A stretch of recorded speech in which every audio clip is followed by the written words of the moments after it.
অবশেষে দীর্ঘ 11 বছরের অপেক্ষার অবসান ঘটল। 2013 সালের পরেই প্রথম চ্যাম্পিয়ন্স লিগের ফাইনালে কোয়ালিফাই করল জার্মান ক্লাব বরুসিয়া ডর্টমুন্ড। সেমিফাইনালের প্রথম লেগে পিএসজিকে 1-0 গোলে হারানোর পর আজ পিএসজির ঘরের মাঠে আবারও 1-0 গোলে জয় পেয়েছে বরুসিয়া ডর্টমুন্ড। দুই লেগ মিলিয়ে 2-0 গোলে জয় নিয়ে ফাইনালের টিকিট কেটেছে ডর্টমুন্ড। চলুন এখন কথা বলি আজকের ম্যাচ নিয়ে। ম্যাচ শুরুর আগে অনেক কথাই হচ্ছিল, এর মধ্যে সবচেয়ে বেশি কথা হচ্ছিল চ্যাম্পিয়ন্স লিগের মতো আসলে 1-0 গোলে লিড আসলে বড় কিছু না। তার উপর যখন আপনি প্রতিপক্ষের ঘরের মাঠে গিয়ে খেলছেন এবং প্রতিপক্ষের কাছে এমবাপ্পের মতো গোল স্কোর রয়েছে, সব ধারণা ছিল হয়তো পিএসজি ম্যাচ জিতে নেবে। তবে সবাইকে ভুল প্রমাণ করেছে বরুসিয়া ডর্টমুন্ড। গত সপ্তাহে সিগন্যাল ইদুনা পার্কে ডর্টমুন্ডের জয়ের নায়ক ছিলেন জার্মান স্ট্রাইকার নিকোলাস ফুলগ্রুপ। আজ পার্ক দি প্রিন্সেসে ডর্টমুন্ডকে আরও একটি জয় এনে দিয়েছেন সেন্টার ব্যাক মেটস হুমলেস।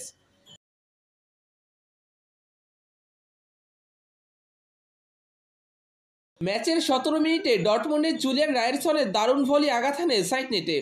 ম্যাচের 30 মিনিটে ওসমান দেম্বেলের শট চলে যায় বার পোস্টের ওপর দিয়ে। ম্যাচের 42 মিনিটে ডিবক্সের বেশ দূর থেকে ভিতিনা আচমকা শট নিয়েছিলেন গোল পোস্টে, তবে বল সরাসরি গোলরক্ষক বরাবর হয় বিপদে পড়তে হয়নি ডর্টমুন্ডকে। প্রথম অর্ধ গোলশূন্য থাকলেও দ্বিতীয় অর্ধের 50 মিনিটে গিয়ে ফ্রি হেডে গোল করেন বরুসিয়া ডর্টমুন্ডের সেন্টার ব্যাক হুমলেস।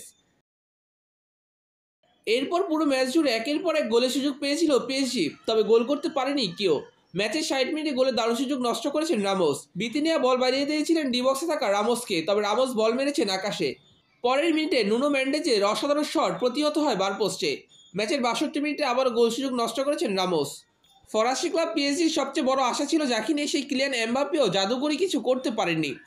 ম্যাচের 81 মিনিটে কাছ থেকে তার নেওয়া শট ঠেকাতে খুব একটা বেগ পেতে হয়নি ডর্টমুন্ডের গোলরক্ষককে। 87 মিনিটে তার আরেকটি শট কোবেলের হাতে লেগে চলে যায় ক্রসবারে। এছাড়া বাকি সময়টা এমবাপ্পেকে খুব একটা বিপজ্জনক হতে দেননি ডর্টমুন্ডের ডিফেন্ডাররা। এই মৌসুম শেষেই পিএসজি ছেড়ে যাচ্ছেন ফরাসি ফরোয়ার্ড। নিজের শহরের প্রিয় ক্লাবের হয়ে ইউরোপিয়ান প্রতিযোগিতায় এটাই ছিল তার আপাতত শেষ ম্যাচ। হতাশার সাথে শেষ হলো পিএসজির হয়ে এমবাপ্পের ইউরোপিয়ান অধ্যায়।